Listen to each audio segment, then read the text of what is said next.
After some 5 to 6 days passed, you awoke from your unconsciousness. You were on a respirator and immobilized. You were still incredibly weak. The medical staff, even now, still gave you no hope. But by this time, Merle, you had survived almost a week.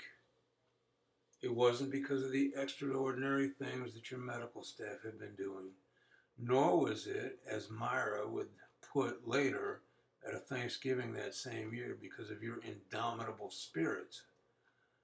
No, the reason you survived was because the God who created and sustains the entire universe had reached down into your broken body and was keeping you alive.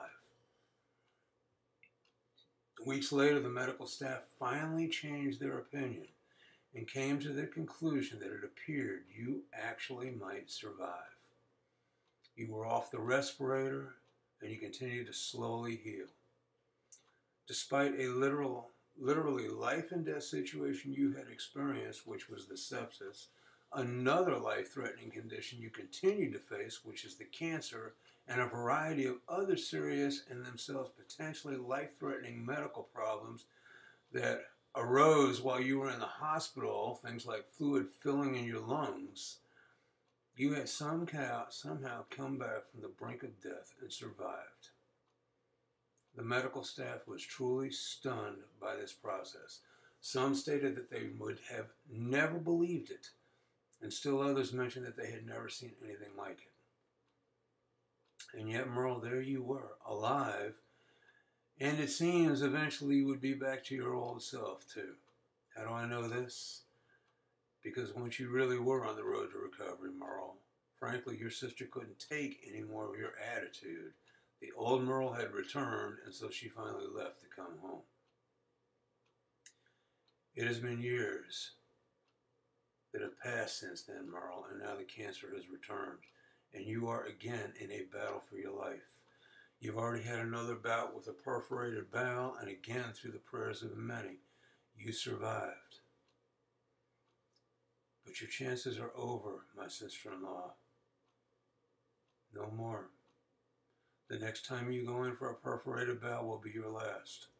And even if you don't experience another sepsis condition, the fact of the matter is your cancer is now spreading. You recently had a conversation with Carolyn, and in it, you mentioned talking about taking out a 5 to 7 year interest-only mortgage on your house. And you posed the question, then what will I do about this in 5 to 7 years?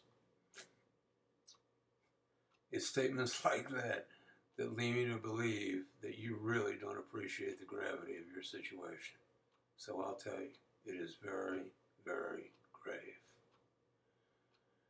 And so it's time to talk, Merle. It is time to tell you about the God who literally spared your life at the requests of hundreds who were faithfully praying for you and frankly have begun praying for you again, and to tell you why he did spare your life. God gave you one more chance, Merle. It was not for the purpose of being able to spend a little additional time with your son. It was not for you to have a little more time with your mom or your sisters or your job or your family. The reason, Merle, was solely because you are one heartbeat away from a face-to-face meeting with the God of Israel, a meeting that in your spiritual condition you are not ready to make.